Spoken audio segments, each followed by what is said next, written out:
పెసరట్టు అండి, మజా మజా పెసరట్టు.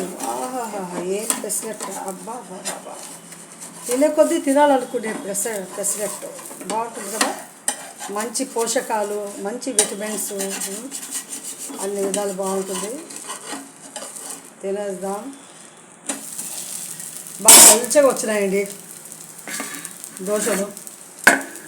చూడండి ఎట్లా పలుచగా వచ్చినాయో, చాలా బాగున్నాయి.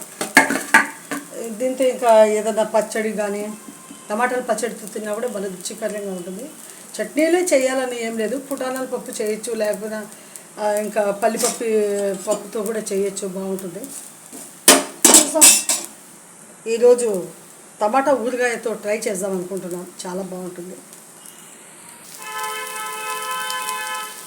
వాళ్ళు ఉంటున్నాయండి ఈ దోశలు అయితే.